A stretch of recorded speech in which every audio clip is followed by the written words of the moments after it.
ഡിവൈഎഫ്ഐയെ സംബന്ധിച്ചിടത്തോളം ഏറെ അഭിമാനവും സന്തോഷവും നൽകുന്ന ഒരു സുദിനമാണ് മാർച്ച് 1 എന്ന് പറയുന്നത്. കേരളത്തിലെ ഇടതുപക്ഷ സർക്കാർ വാക്ക് പാലിച്ചുകൊണ്ട് ചൂരൽമല മുണ്ടക്കൈ ദുരന്തബാധിതർക്ക് ആദ്യഘട്ട ഭവനത്തിന്റെ താക്കോൽദാനം നിർവഹിക്കപ്പെടുകയാണ്.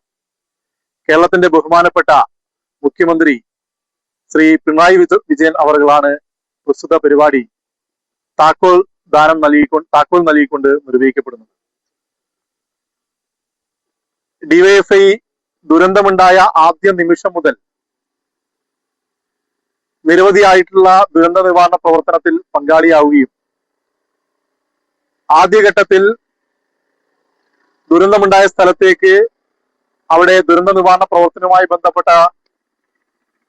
വൈവിധ്യങ്ങളായിട്ടുള്ള പ്രവർത്തനം ഏറ്റെടുക്കാൻ ആവശ്യമായിട്ടുള്ള നിലപാട് സ്വീകരിക്കുകയും അതിനുശേഷം ക്യാമ്പ് പ്രവർത്തനങ്ങളുമായി ബന്ധപ്പെട്ട് വളരെ സജീവമായി ക്യാമ്പിനകത്ത് പ്രവർത്തിക്കുകയും പിന്നീട് താൽക്കാലികമായി ദുരന്തബാധിതരായിട്ടുള്ള ആളുകളെ ഭവനങ്ങളിലേക്ക് മാറ്റിയപ്പോൾ ആ വീടുകളിൽ അത്യാവശ്യ സാധനങ്ങൾ എത്തിക്കാൻ ആവശ്യമായിട്ടുള്ള പ്രവർത്തനം ഏറ്റെടുത്തു.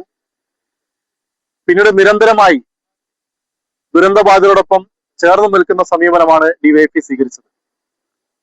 ആദ്യഘട്ടത്തിൽ തന്നെ ഡിവൈഎഫ്ഐയുടെ സംസ്ഥാന സെക്രട്ടറി ദുരന്ത സ്ഥലത്ത് എത്തിയതിനു ശേഷം ദുരന്തബാധിതരായിട്ടുള്ള ആളുകൾക്ക് 25 വീടുകൾ നിർമ്മിച്ചു നൽകുമെന്ന് ആദ്യഘട്ടത്തിൽ തന്നെ പ്രഖ്യാപിച്ചതാണ്.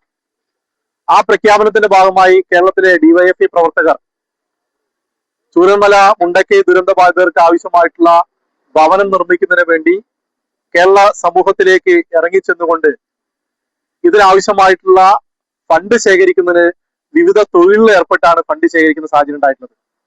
എന്നാൽ കേരളത്തിലെ സമൂഹം ആ ക്യാമ്പയിനെ ചേർത്തു പിടിച്ചു എന്നതിന്റെ ഉദാഹരണമാണ് 25 വീടുകൾക്കായി പ്രവർത്തനം ആരംഭിച്ച ഡിവൈഎഫ്ഐക്ക് ഫണ്ട് പ്രവർത്തനം പൂർത്തിയാക്കുമ്പോൾ 100 വീടുകൾ നിർമ്മിക്കാൻ ആവശ്യമായിട്ടുള്ള ഫണ്ട് നമുക്ക് കേരളത്തിൽ നിന്ന് ലഭിച്ചു എന്നുള്ളത്.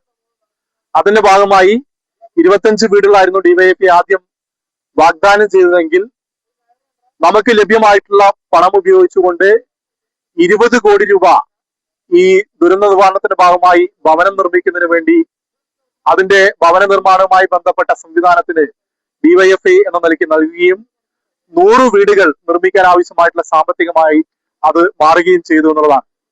മാർച്ച് 1 ആദ്യഘട്ട താക്കോൽദാനം നൽകുമ്പോൾ അതിന്റെ ഭാഗമാകാൻ ഡിവൈഎഫ്ഐ തയ്യാറാവുകയാണ്.